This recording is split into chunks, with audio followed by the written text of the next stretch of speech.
Marcus wiped down the crystal serving tray for the 100th time that evening, his human hands steady despite the chaos erupting around him. The Celestial Nexus restaurant floated in the void between three star systems, a massive station that served as neutral ground for dozens of alien species. As one of only 5 humans working aboard the station, Marcus had grown accustomed to the stares, whispers, and occasional sneer from the more prejudiced patrons. Tonight was different, though. Tonight, the Elder Council of the Drakmor Empire was hosting their annual gathering, and the restaurant buzzed with nervous energy. Dragons in their humanoid forms moved between tables, their scales glinting under the soft lighting, their conversations conducted in low, rumbling tones that made the floor vibrate slightly. Marcus carried a tray of fermented starfruit wine to table 7, where 3 younger dragons sat in heated discussion. Their eyes followed him as he approached, and he caught fragments of their conversation. "Humans are such fragile creatures," one was saying, her emerald scales catching the light. "How they ever achieved space travel is beyond comprehension." "They're useful enough," another replied with a dismissive wave. "Good servants, at least. They follow orders well." Marcus set down their drinks without comment, though his jaw tightened slightly. He'd heard worse over his 2 years working here. The pay was excellent, and he was sending most of it back to Earth to help fund the human colony ships seeking new worlds. Every insult was worth it if it meant helping his species find a better future. The restaurant's main dining hall stretched out before him like a cathedral of glass and starlight. Massive windows showed the swirling nebula beyond, painting everything in soft purples and blues. The tables themselves were works of art, each one crafted from materials native to different dragon worlds, some from volcanic rock, others from crystallized tree sap that had hardened over millennia. Marcus moved between the tables with practiced efficiency, refilling glasses and clearing plates. The dragons barely acknowledged his presence, which suited him fine. He'd learned that invisibility was often the best protection in a place like this. As the evening progressed, the conversations grew louder and more heated. Marcus caught snippets about territorial disputes, mining rights, and something called the Succession Protocol. He tried not to eavesdrop. It wasn't his business. And besides, dragon politics were famously complex and dangerous for outsiders to get involved in. It was nearly midnight when everything changed. Marcus was clearing glasses from the bar area when he heard it, a sound that didn't belong in the refined atmosphere of the restaurant. It was a low, pained whimper, barely audible but unmistakably distressed. He paused, listening carefully. There it was again, coming from somewhere near the private dining rooms in the back. The other staff members seemed oblivious, busy with their own tasks. Marcus glanced around, then quietly made his way toward the sound. The private dining area was supposed to be empty tonight. The Elder Council had reserved the main hall for their gathering. As he moved deeper into the dimly lit corridor, the sound grew clearer. Someone was in pain and trying very hard to hide it. Marcus's human instincts kicked in. The same impulses that had driven his species to care for injured animals, to help strangers in distress, to risk themselves for others even when logic said they shouldn't. He found the source of the sound behind the last door on the left. Through a crack in the door, he could see into what appeared to be a storage room that had been hastily converted into a makeshift prison cell.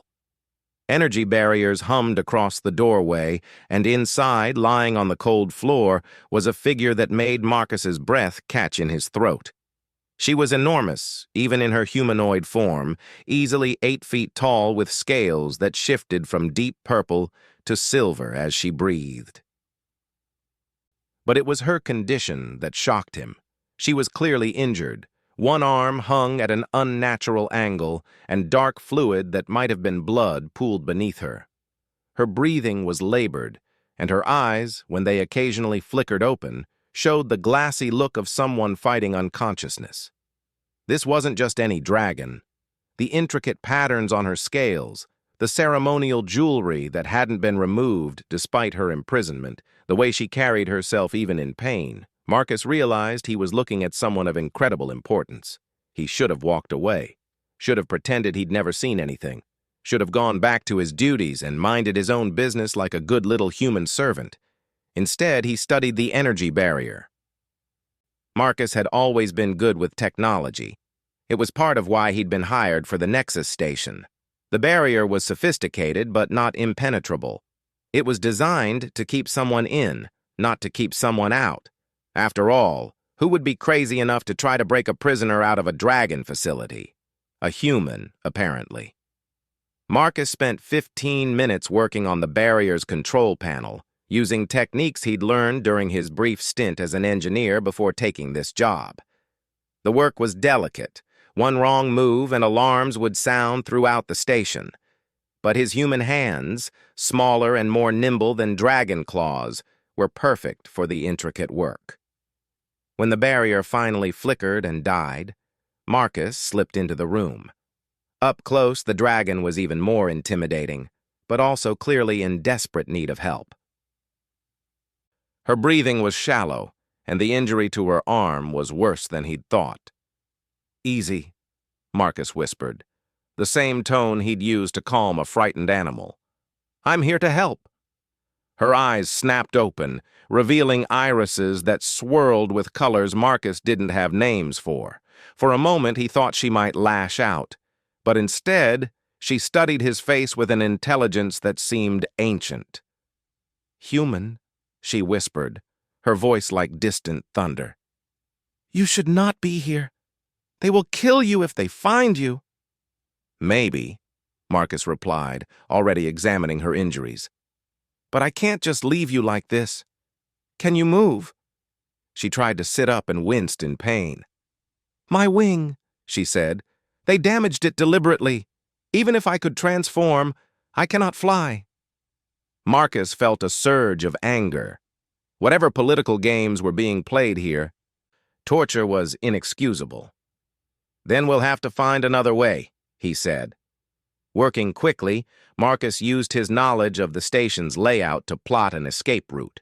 The service corridors were rarely monitored, and his security clearance would get them past most checkpoints. But first he needed to treat her injuries. The dragon watched with surprise as Marcus fashioned a makeshift sling for her arm, using tablecloths from the storage room. When he gently helped her to her feet, she towered over him, but she moved carefully, clearly trusting his guidance despite having known him for only minutes. "What is your name, human?" she asked as they prepared to leave. "Marcus," he replied. "Marcus Chen." "I am Valthara," she said, and Marcus felt the weight of the name even though he didn't fully understand its significance. "I will not forget this kindness." The escape itself was harrowing. 3 times they had to hide in alcoves as security patrols passed. Twice Marcus had to use his access codes to override door locks, knowing that each use left a digital trail that would eventually be traced back to him. But his knowledge of human habits worked in their favor. The dragon security forces didn't think like humans, didn't anticipate the unconventional routes Marcus chose. The hardest part was getting Valthara to the docking bay. Even injured, she moved with a predator's grace, but her size made stealth difficult. Marcus found himself thinking faster than he ever had before, improvising solutions to problems as they arose. They made it to a service bay where emergency escape pods were stored.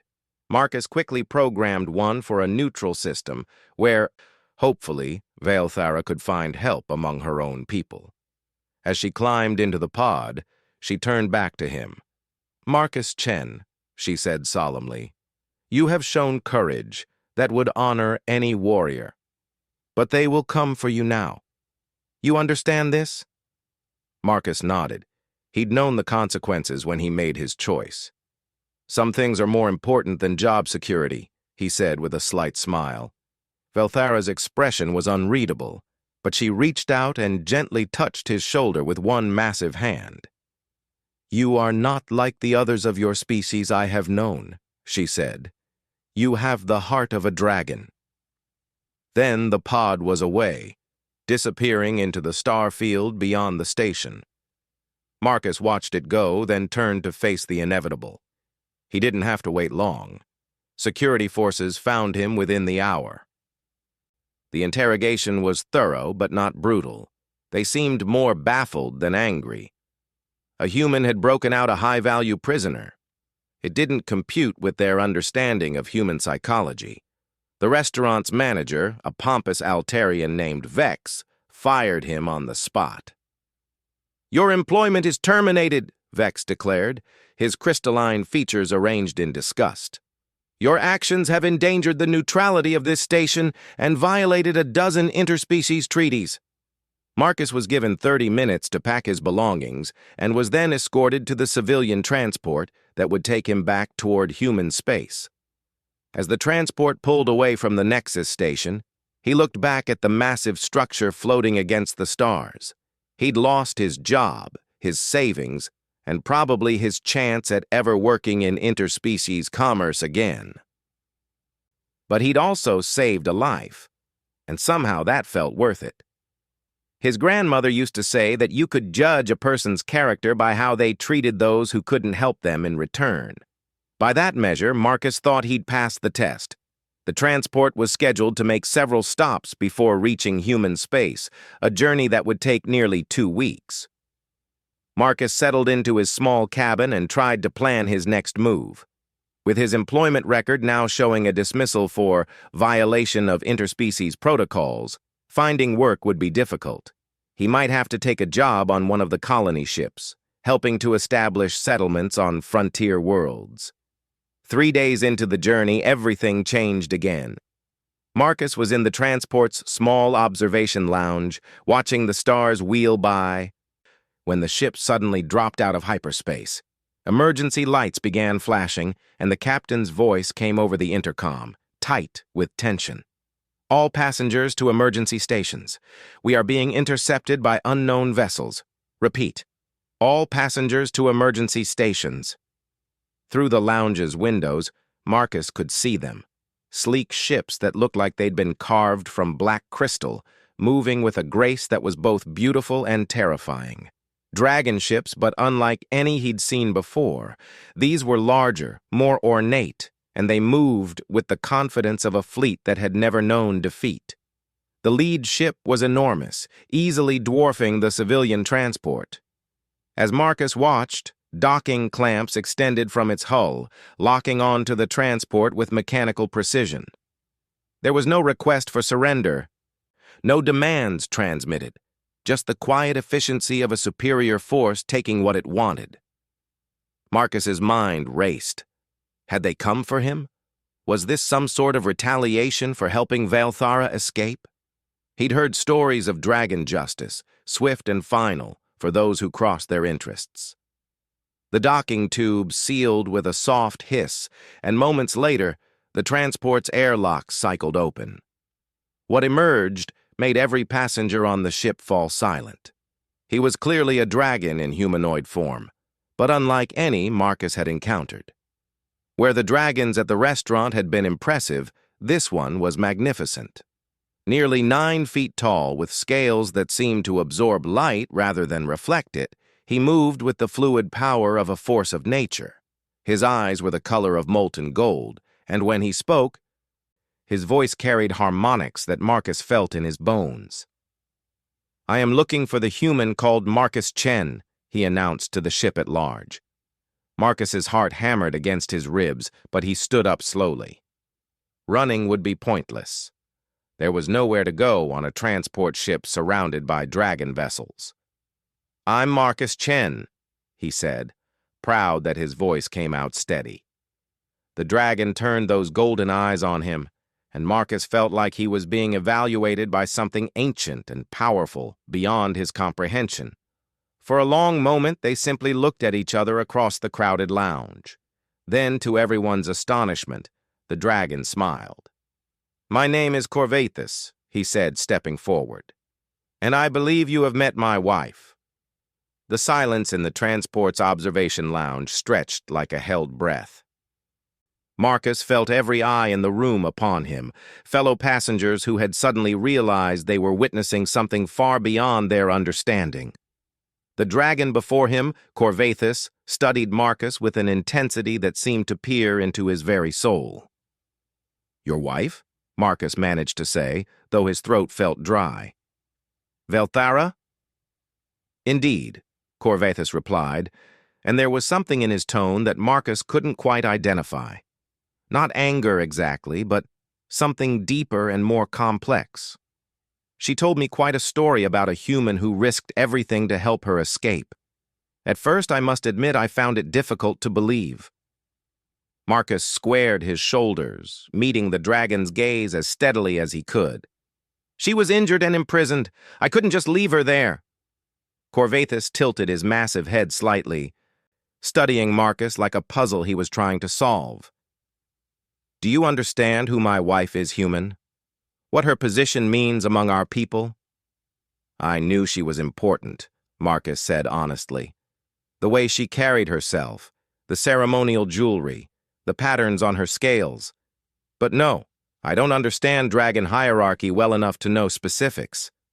A low rumble emanated from Corvathus's chest. Laughter, Marcus realized with surprise.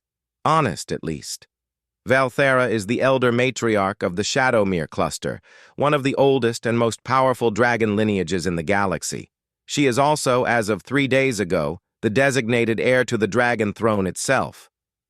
The words hit Marcus like a physical blow. He had saved the future empress of the Dragon Empire. Suddenly, the scope of what he'd stumbled into became clear, and with it, the magnitude of the forces now focused on him. "The individuals who imprisoned her," Corvathus continued, "were attempting a coup. By removing Velthara from the succession, they hoped to install a more malleable candidate, someone who would serve their interests rather than those of our people as a whole." Marcus felt his knees go weak. "I had no idea. I just saw someone who needed help." "Yes," Corvathus said, and now Marcus could identify the emotion in his voice. Wonder.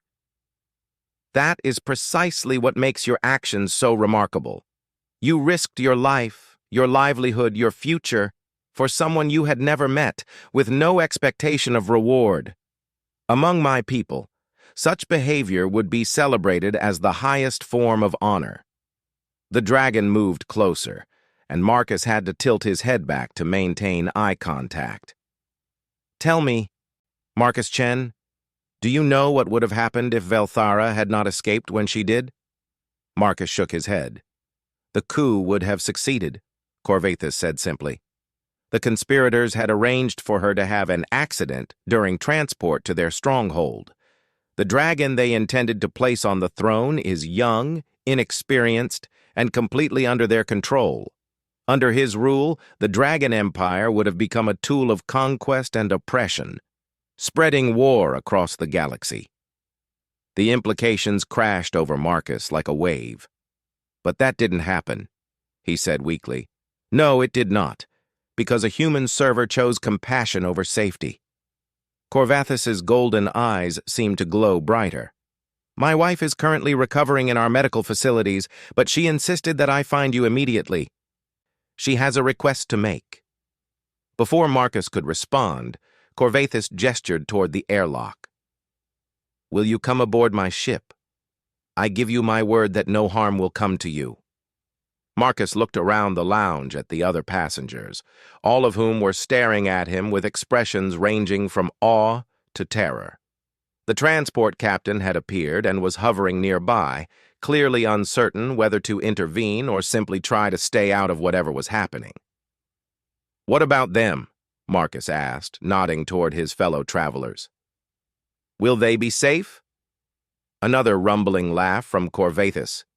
"You are concerned for others even now? Yes, human, they will be perfectly safe. My business is with you alone." Marcus took a deep breath and nodded. "All right. Lead the way." The transition from the cramped civilian transport to Corvathus's ship was like stepping from a rowboat onto a sailing ship of legend. The dragon vessel was vast beyond Marcus's imagination, with corridors that soared overhead and walls covered in intricate carvings that seemed to tell the history of an entire civilization. Corvethus led him through passages lined with what appeared to be living crystal, pulsing gently with inner light. Other dragons moved through the ship with purposeful efficiency, but Marcus noticed that they all deferred to Corvethus with deep bows. Whatever his exact rank, he was clearly someone of enormous importance. "Your ship is incredible," Marcus said as they walked. "She is called the Stormheart," Corvethus replied with obvious pride. "She has been in my family for over 2,000 years. Each generation adds to her, improves her, makes her more than what she was." They passed through what appeared to be a garden, an impossible feat on a spacecraft. But here it was. Alien trees reached toward an artificial sky, and flowers that sparkled like jewels filled the air with a scent like cinnamon and starlight. In the center of the garden was a pool of water so clear it seemed like liquid crystal. "Beautiful," Marcus breathed. "Valthara designed this space," Corvethus said softly. "She has always believed that beauty and function should exist in harmony. It is one of the reasons she will make an excellent empress." They continued deeper into the ship, and Marcus began to notice something odd. Every dragon they passed stopped what they were doing to stare at him. Not with hostility, exactly, but with intense curiosity. Some even bowed slightly, which made Marcus deeply uncomfortable. "They know who I am," he realized aloud. "Word travels quickly among our people," Corvethus confirmed. "The human who saved the matriarch has already become something of a legend. There are some who believe your actions were guided by the Great Pattern itself." "The Great Pattern?" Corvethus paused in their walk, turning to face Marcus fully. "It is our oldest belief system. The idea that all events are connected, that every action ripples through time to create the future. Many of my people believe that your presence at the Nexus Station, your decision to help Valthara, was not chance, but destiny." Marcus felt overwhelmed by the implications. "I'm just a guy who lost his job," he said. "I'm not some cosmic hero." "Perhaps," Corvethus said. "Or perhaps that is exactly what makes you significant. Come, Valthara is waiting." The medical bay was unlike anything Marcus had ever seen. Instead of sterile white rooms and harsh lighting, it resembled a cross between a high-tech laboratory and a serene spa. Soft music played from hidden speakers, and the air was filled with a gentle, healing mist that tasted faintly of mint. Valthara was resting on what appeared to be a bed made from living wood, its surface conforming perfectly to her body. She looked much better than when Marcus had last seen her. The injuries were healing with remarkable speed, and her scales had regained their lustrous sheen. When she saw him enter with Corvethus, her face lit up with a smile that transformed her entire appearance. "Marcus," she said, her voice warm with genuine affection, "my husband tells me I have much to thank you for." Marcus felt his face flush. "I just did what anyone would do." "No," Valthara said firmly, sitting up despite Corvethus's gesture for her to rest.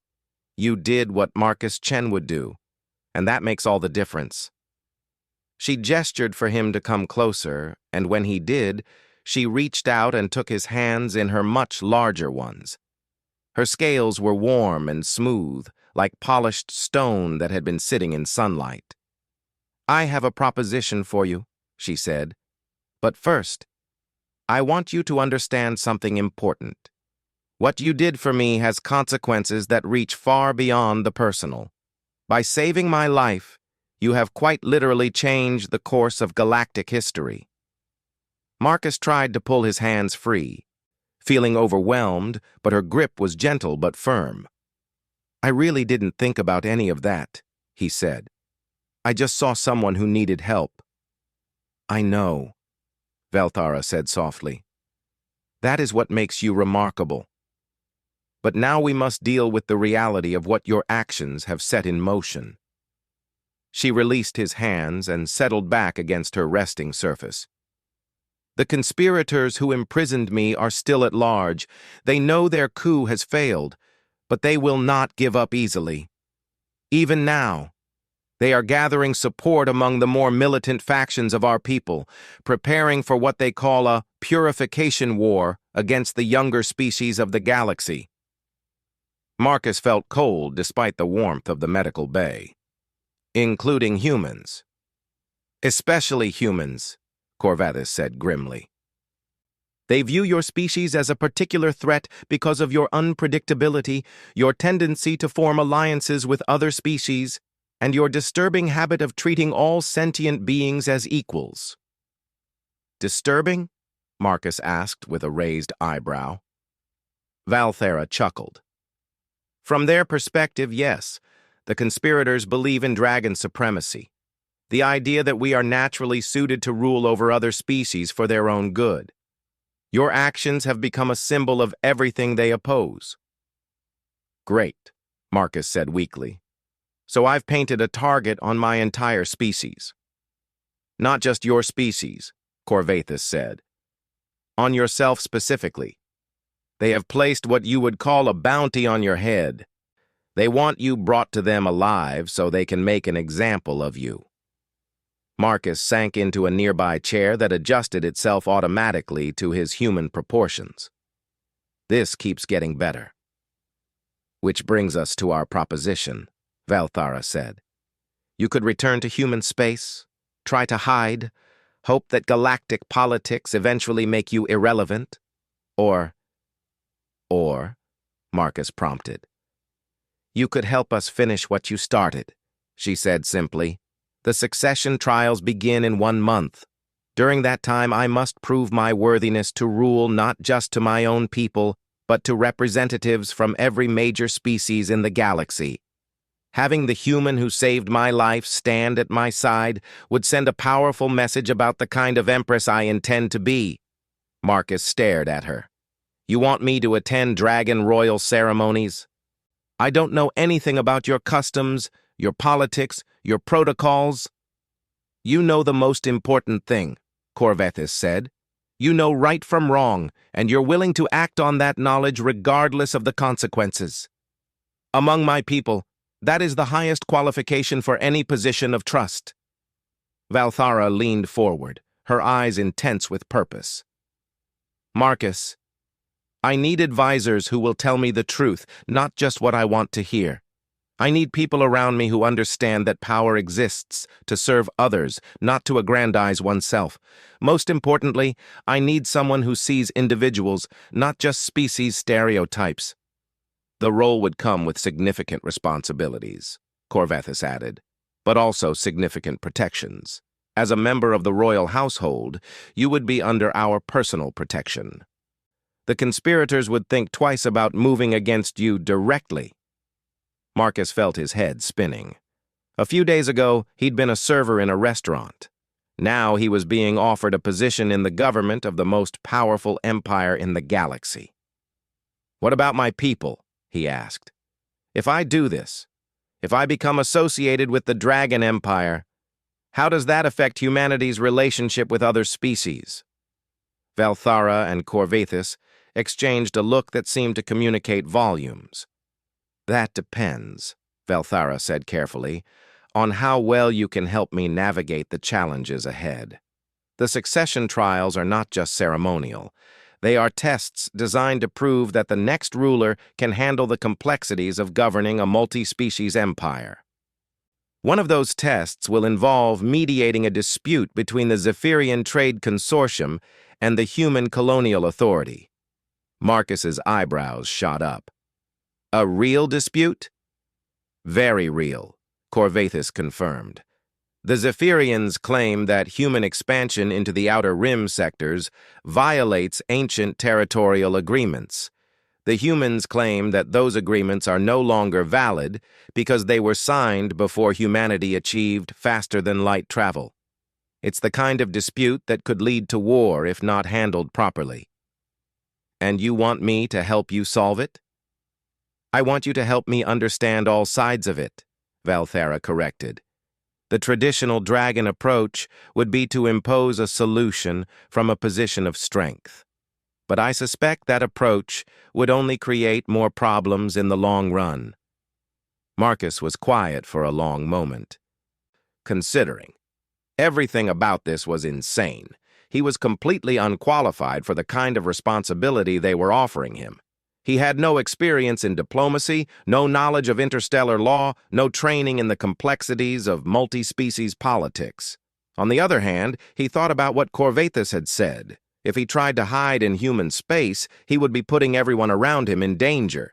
The conspirators clearly had long reaches and few scruples about collateral damage.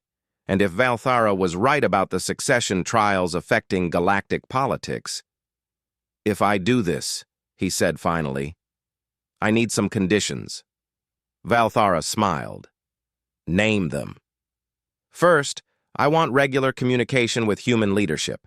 If I'm going to help represent human interests, I need to actually know what those interests are." "Agreed," she said immediately. "Second, I want protection extended to my family back on Earth. If these conspirators are willing to target me, they might go after people I care about." "Already arranged," Corvathus rumbled. "Your parents and sister are under discreet but comprehensive protection." Marcus blinked in surprise. "You already know about my family?" "We know a great deal about you, Marcus Chen," Valthara said gently. "Not from surveillance, but from the background checks required for your position on the Nexus station. You come from a family of teachers and engineers. You have no criminal record, and according to your employment reviews, you are described as unfailingly helpful and honest to a fault." "Third," Marcus continued, trying to ignore how surreal this conversation had become, "I want your word that if I believe you're making a mistake that could harm innocent people, I can speak against it without fear of retaliation." This time, both dragons were quiet for a moment. "You would openly oppose the future Empress of the Dragon Empire?" Corvathus asked, and Marcus couldn't tell if there was admiration or concern in his voice. "If she was wrong about something important, yes," Marcus said firmly. "That's what good advisors do, isn't it?" Valthara's laugh was like music. "Oh, my dear human, you have no idea what you're getting yourself into. Yes, you have my word. Disagree with me as much as you like. I suspect I will need that perspective more often than I care to admit." Marcus took a deep breath, feeling like he was about to jump off a cliff. "Then yes, I accept your offer." The change in both dragons was immediate and profound. They sat straighter, their scales seemed to shimmer more brightly, and suddenly Marcus felt like he was in the presence of royalty in a way he hadn't before. "Then let us begin your education immediately," Valthara said, standing with fluid grace. "You have a great deal to learn about dragon culture, galactic politics, and the specific challenges we will face in the coming month." As they left the medical bay, Marcus caught sight of his reflection in one of the polished crystal panels. He looked the same as always: average height, brown hair, unremarkable features. But something in his eyes was different.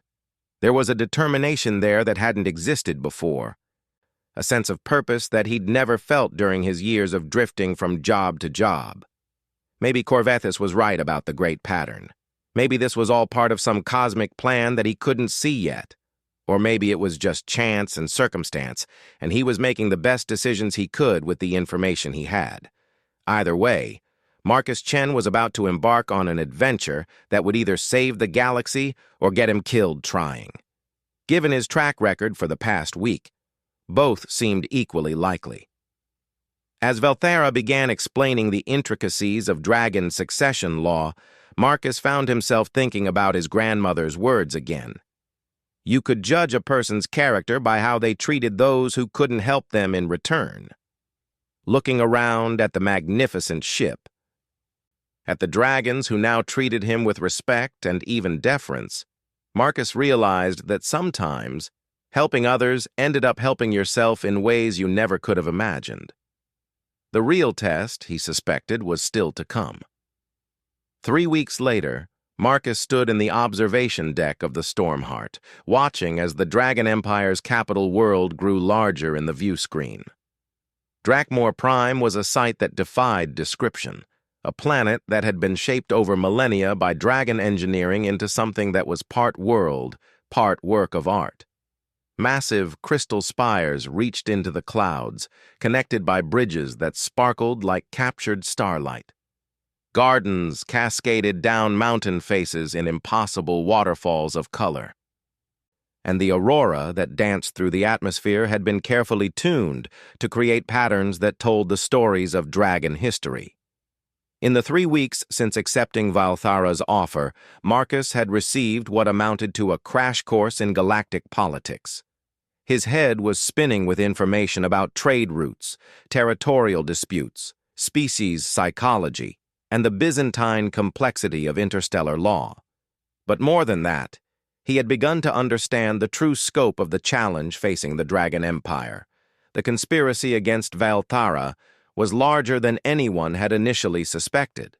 What had started as a simple coup attempt had evolved into a full-scale rebellion, with entire dragon houses declaring their support for the pretender prince, Zaxareth the Younger. Even worse, they had begun making overtures to other species, promising them favorable treatment in exchange for support against what they called the weakness of Valthara's inclusive policies.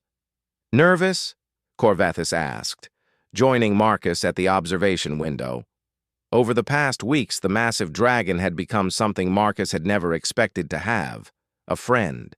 Despite the differences in their species, size, and lifespans, they had discovered a shared sense of humor and a mutual respect that had surprised them both. "Terrified," Marcus admitted honestly. 3 weeks ago, I was serving drinks. Now I'm about to address the Galactic Council as a representative of the future Dragon Empress. The disconnect is giving me vertigo." Corvathis rumbled with amusement. "Do you know what Valthara said about you yesterday?" "I'm afraid to ask." "She said that in 3 weeks. You have learned more about effective leadership than most dragons learn in 3 centuries. She particularly appreciated your suggestion about the Altarian mining dispute."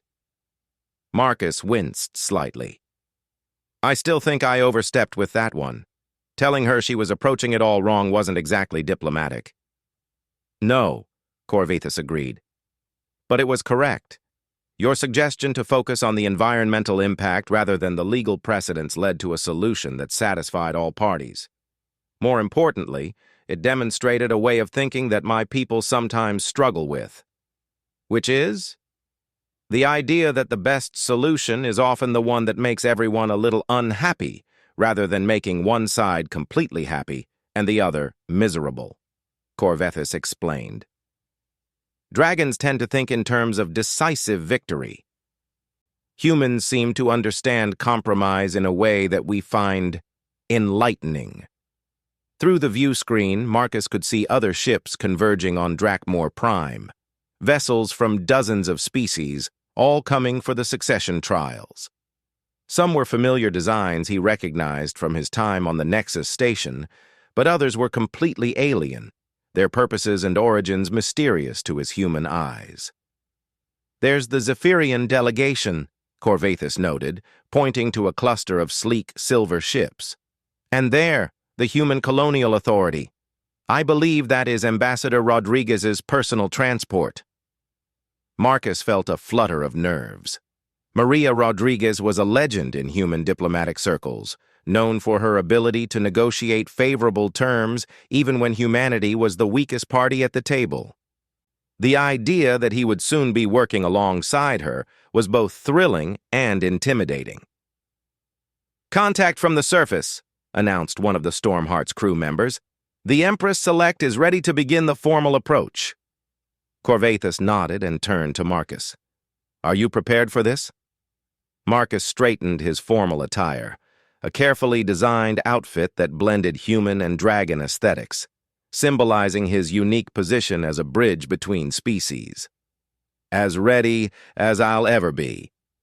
The formal approach to Drakmor Prime was a ceremony that had remained unchanged for thousands of years. Each ship in Valthara's entourage took its designated position in a complex formation that told the story of dragon history through its movements. As they descended toward the capital, other ships joined them, loyal houses showing their support for the rightful heir. But Marcus couldn't help but notice the ships that were notably absent. Nearly a third of the major dragon houses had not sent representatives, a clear sign of the division within the empire. The landing was spectacular. The capital city's main plaza had been cleared for the ceremony, and as Valthara's ship touched down, thousands of dragons in their humanoid forms gathered to witness the arrival. But Marcus noticed something troubling. The crowd was smaller than expected, and the enthusiasm seemed forced. As they disembarked, Marcus found himself walking beside Valthara and Corvathus up a crystal pathway toward the imperial palace. The building was ancient beyond human comprehension, its walls covered in carvings that told the story of the dragon race from their earliest days to the present. "Remember," Valthara murmured to Marcus as they walked, "the first trial begins immediately. The Council of Elders will test my knowledge of dragon law and tradition. The second trial is tomorrow, the mediation of the Zephyrian human dispute. The third trial will depend on how well we handle the first two," Marcus finished. They had discussed this many times during the journey. The succession trials were designed to be adaptive, with each challenge building on the results of the previous ones. The Council of Elders was exactly what Marcus had expected, and yet completely different. The dragons who made up the council were ancient beyond measure. Their scales dulled with age, but their eyes sharp with intelligence. They sat in a circular chamber carved from a single massive crystal, each one representing a different aspect of dragon society. The questioning began immediately. For 3 hours, the elders tested Valthara's knowledge of law, tradition, military strategy, and philosophy. Marcus watched with growing admiration as she fielded every question with grace and wisdom, demonstrating not just knowledge but understanding. But as the questioning continued, Marcus began to notice something disturbing. Several of the elders were asking questions that seemed designed to trap Valthara into taking hardline positions against other species. Questions about the proper place of younger races in the Galactic Order, about the necessity of dragon superiority in maintaining peace. When Elder Corinth, whose scales were the color of old bone, asked about the human problem directly, Marcus felt his heart rate increase. "Valthara of the Shadowmere line," the ancient dragon intoned. "There are those who say that the younger species, particularly the humans, represent a threat to galactic stability. Their unpredictable nature, their tendency toward violence, their rapid expansion, all of these suggest that stronger guidance from the Dragon Empire might be necessary. How would you address this concern?" The chamber fell silent.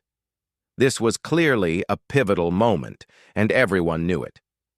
Valthara could give the traditional answer, acknowledging the need for dragon leadership and promising to keep the younger species in line. Or she could chart a different course.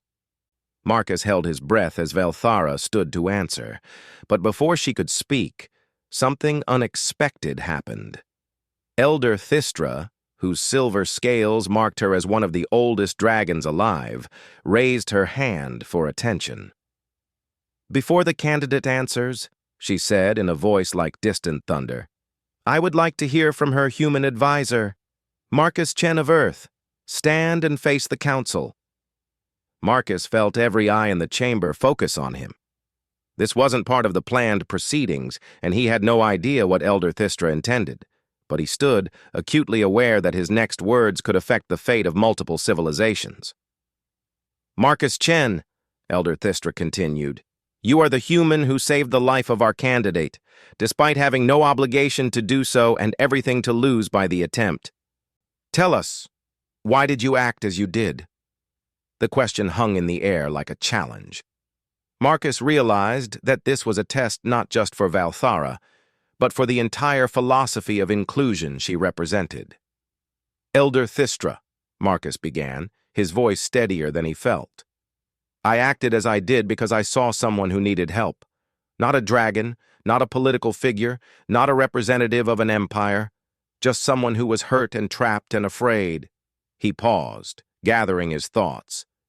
"In human culture, we have a saying, 'There, but for the grace of God, go I.' It means that any of us could find ourselves in need of help at any moment, regardless of our species, our station, or our accomplishments. The measure of a civilization isn't how it treats its strongest members, it's how it treats its most vulnerable." Elder Corinth's eyes narrowed. "Pretty words, human. But what happens when compassion conflicts with necessity? When helping one being might endanger many others?" Marcus had expected this question. It was the heart of the philosophical divide between the progressives and the traditionalists. "With respect, Elder," Marcus replied, "I think that's a false choice. In my experience, compassion and necessity rarely conflict when you're looking at the long term. Treating others with dignity and respect creates allies. Oppressing them creates enemies. The Dragon Empire is powerful enough to rule through fear. But is it wise enough to rule through inspiration?" A murmur ran through the assembled crowd. This was dangerous territory, questioning the fundamental assumptions that had guided dragon policy for millennia. Elder Thistra leaned forward. "And what would you say to those who argue that dragons are naturally superior to other species, and therefore have not just the right but the obligation to guide them?" Marcus felt sweat beading on his forehead, but he pressed on. "I would say that superiority is defined by actions, not by birth. The dragons I've met over the past month have shown me incredible wisdom, power, and grace. But the most impressive thing about them isn't their natural abilities. It's how they choose to use those abilities." He gestured toward Valthara. "When I helped Valthara escape, I wasn't helping a dragon or an empire or a political cause. I was helping someone who, even while injured and imprisoned, was thinking about the welfare of others. That's true superiority, not the power to dominate, but the wisdom to know when not to use that power." The chamber was completely silent now. Marcus realized he might have just committed career suicide, but he couldn't bring himself to regret his words. Then Elder Thistra did something that shocked everyone in the chamber. She smiled. "Thank you, Marcus Chen," she said formally. "You have provided the council with valuable insight into the human perspective." She turned to Valthara. "Candidate, you may now answer Elder Corinth's original question." Valthara stood with fluid grace, and when she spoke, her voice carried the authority of one born to rule. "Honored elders, my human advisor has expressed the philosophy that will guide my reign better than I could have done myself. The Dragon Empire does not exist to dominate other species. It exists to protect and nurture the development of galactic civilization. If we rule through fear, we create a galaxy of subjects. If we rule through inspiration, we create a galaxy of partners." She looked directly at Elder Corinth. "The humans do represent a challenge to traditional thinking, but not a threat to stability. They represent the future, a time when the strength of a civilization will be measured not by its ability to conquer, but by its ability to build bridges between different peoples. I intend to help lead the galaxy into that future." The voting was immediate and decisive. 7 of the 9 elders voted to approve Valthara's advancement to the second trial. Only Elder Corinth and 1 other voted against her. As they left the chamber, Marcus felt a hand on his shoulder. He turned to find Elder Thistra behind him. "Well spoken, young human," she said quietly. "You have given voice to thoughts that many of us have carried for centuries, but never dared express. The galaxy is changing, and it is time for our leadership to change with it." The second trial took place the following day in a different chamber. one designed specifically for diplomatic negotiations. Representatives from both the Zephyrian Trade Consortium and the Human Colonial Authority were present, along with observers from a dozen other species. The dispute was even more complex than Marcus had imagined. The Zephyrians claimed that human expansion into the Outer Rim violated territorial agreements dating back 3,000 years. The humans argued that those agreements were invalid because they predated human space travel and had been negotiated without human input. Traditional dragon arbitration would have involved examining the legal precedents and making a ruling based on the strict interpretation of existing treaties. But as the arguments dragged on, Marcus could see that this approach was only deepening the divide between the two sides. Finally, Valthera called for a recess and huddled with her advisors. "What do you think?" she asked Marcus directly. "I think we're approaching this wrong," Marcus said honestly. "Both sides are arguing about the past when the real issue is the future. The Zephyrians aren't really worried about territorial violations. They're worried about economic competition. The humans aren't really concerned about old treaties. They're concerned about having room to expand. So, what do you suggest?" Marcus took a deep breath. "What if we stopped arguing about who's right and started talking about what everyone actually needs?" When the session resumed, Valthera announced a change in approach. Instead of examining the legal merits of the territorial dispute, she wanted to focus on the underlying concerns of both parties. The breakthrough came when Marcus asked a simple question. "Ambassador Rodriguez, what would happen if human expansion into the Outer Rim stopped completely?" "Our colony ships would have nowhere to go," Rodriguez replied. "We have over 50 million people in transit looking for new worlds to settle." Marcus turned to the Zephyrian representative. "Trade Master Vex High, what would happen if human expansion continued unchecked?" "Human commercial operations would dominate the trade routes we've used for millennia," the crystalline being replied. "Our economic system would collapse." "So both of your civilizations have legitimate survival needs," Valthera observed. "The question is whether those needs must be mutually exclusive." What followed was 6 hours of intense negotiation, but with a completely different focus.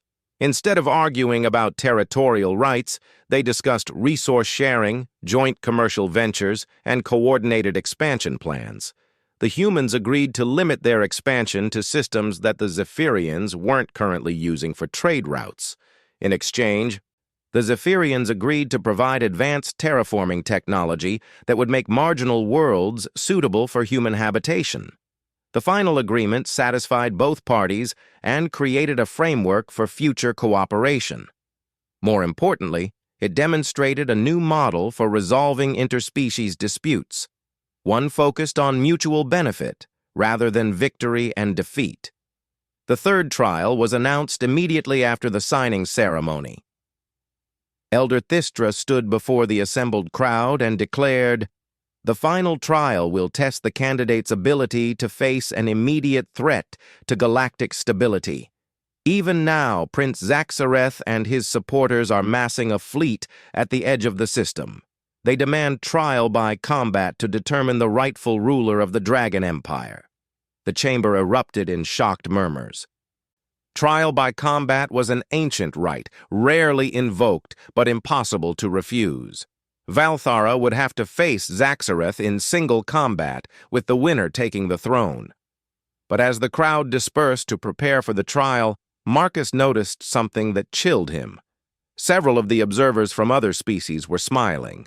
This wasn't just about dragon succession anymore. It was about the direction of galactic civilization itself.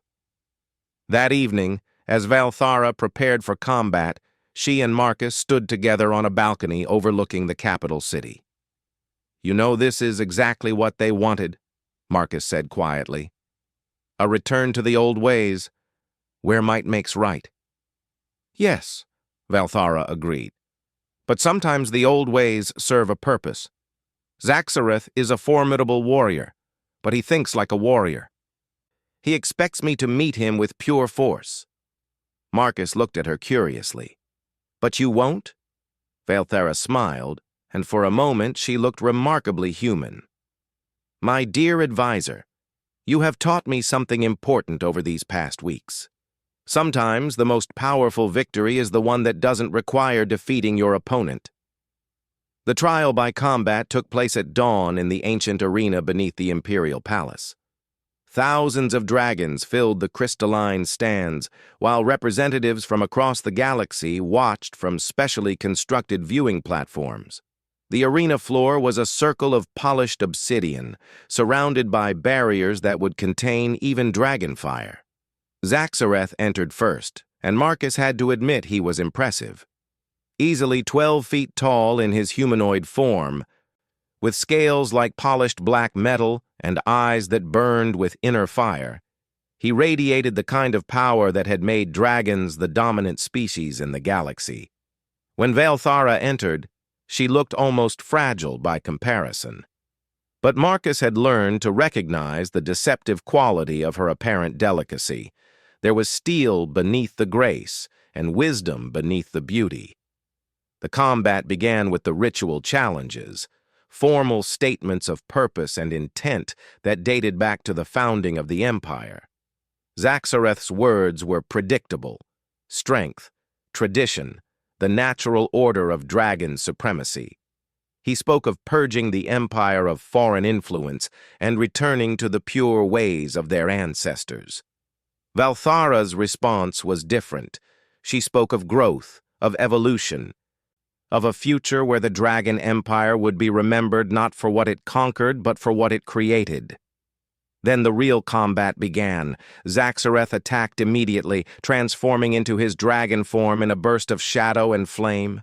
He was magnificent, a creature of pure predatory grace, with wings that blocked out the sun and claws that could shred starship armor. Valthara also transformed, and Marcus caught his breath at the sight. Where Zaxareth was all sharp edges and aggressive lines, she was flowing curves and elegant power. Her scales shifted color as she moved, and when she flew, she seemed to dance on the air itself. The battle raged across the arena, fire meeting fire, claw meeting claw. But as it continued, Marcus began to notice something strange. Valthara wasn't trying to win the fight. She was trying to survive it. Every attack was defensive, every maneuver designed to avoid rather than engage. The crowd began to murmur with confusion. This wasn't how dragon combat was supposed to work. Where was the fury, the determination to dominate? Then Marcus understood. Valthara was waiting for something. It came in the form of exhaustion. Zaxareth had been fighting with everything he had, pouring his strength into devastating attacks that should have ended the battle quickly. But Valthara's defensive style had forced him to work harder and harder for each small advantage. After nearly an hour of combat, his movements began to slow. That's when Valthara made her move, but not the one anyone expected. Instead of pressing her advantage with an attack, she landed in the center of the arena and resumed her humanoid form. She stood there, completely vulnerable, as Zaxareth circled overhead. "I yield the combat," she announced, her voice carrying clearly through the arena's acoustics. The crowd fell silent. Marcus felt his heart stop. After everything they had worked for, was she giving up? But Valthara wasn't finished speaking. "I yield the combat," she repeated, "but I do not yield my claim to the throne. Zaxareth of the Fire Mountain House, you have proven your skill as a warrior. But the Dragon Empire needs more than a warrior now. It needs a leader who understands when not to fight." Zaxareth landed heavily, resuming his humanoid form. He looked confused and angry. "You yield? Then by ancient law, I am the rightful?" "By ancient law," Elder Thistra interrupted, standing in the royal box. "Trial by combat determines fitness to rule.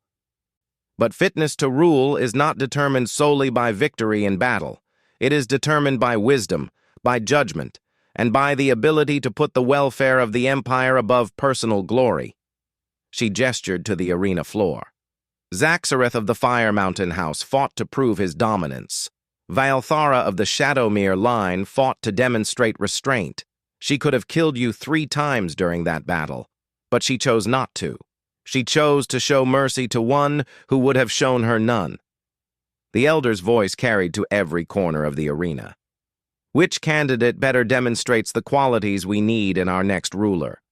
The one who seeks to defeat all opposition, or the one who seeks to transform opposition into alliance? The vote was taken immediately. When the results were announced, Valthara had won by an overwhelming margin, not just from the elders, but from the representatives of other species who had been permitted to observe. But the real surprise came from Zaxareth himself. After the vote was announced, he approached Valthara in the center of the arena. "You could have killed me," he said, and there was wonder in his voice. "Why didn't you?" "Because I don't want to rule through fear," Valthara replied simply. "I want to rule through inspiration, and I hope that someday you might choose to help me do that." Zaxareth stared at her for a long moment, then slowly dropped to one knee. "I pledge my loyalty to Empress Valthara, first of her name, protector of the Dragon Empire and guardian of galactic peace." As the crowd erupted in cheers, Marcus found himself thinking about the journey that had brought him here. 3 weeks ago, he had been just another human trying to make a living in an indifferent universe. Now he stood in the royal box of the Dragon Empire, watching his friend be crowned Empress of the most powerful civilization in the galaxy. Later, during the coronation ceremony, Valthara took a moment to address the assembled representatives from across the galaxy. "Today marks the beginning of a new age," she declared, "an age where strength is measured not by the ability to dominate, but by the wisdom to unite, where the Dragon Empire serves not as a master over other species, but as a guardian of the peace that allows all civilizations to flourish." She gestured toward the human section of the audience. "I have learned much from our human friends about the power of compassion, the strength that comes from cooperation, and the wisdom of seeing individuals rather than stereotypes. These lessons will guide my reign." As the ceremony concluded and the various delegations began to disperse, Marcus found himself standing alone on one of the palace's many balconies, looking out at the capital city below. The lights of the city stretched to the horizon, each one representing lives, dreams, hopes for the future. "Regrets?" Corvethus asked, joining him at the railing. Marcus considered the question seriously. "No," he said finally. "I keep thinking about what might have happened if I'd just minded my own business that night." "If I'd walked past that door and pretended not to hear anything, the galaxy would be a very different place," Corvethus agreed. "Probably a much worse place," Marcus said. "And I guess that's the thing about making choices. You never know how much they'll matter until later." Valthara joined them, still wearing the ceremonial crown that had just been placed on her head. Even after everything he'd witnessed, Marcus still had trouble processing that his friend was now the ruler of an interstellar empire. "Thank you," she said simply. "For what?" Marcus asked. "For showing me that the best way to change the galaxy isn't to conquer it, it's to inspire it. For teaching me that true strength comes from lifting others up, not tearing them down. For proving that sometimes the most important thing you can do is simply help someone who needs it." As they stood together watching the lights of the capital city, Marcus thought about the future that stretched ahead. There would be challenges. The galaxy was full of species that didn't trust each other. Resources were scarce in many sectors, and change was never easy. But for the first time in his life, Marcus felt like he was part of something larger than himself, something that might actually make the universe a better place. The human server had been dismissed for rescuing the elder dragon matriarch, but in doing so, he had discovered something remarkable: that sometimes the smallest act of compassion could change everything. And as Empress Valthara began her reign, with Marcus Chen at her side as advisor and friend, the galaxy began to learn what humans had always known, that the measure of a civilization wasn't how much power it could wield, but how it chose to use that power to help others. In the end, that made all the difference.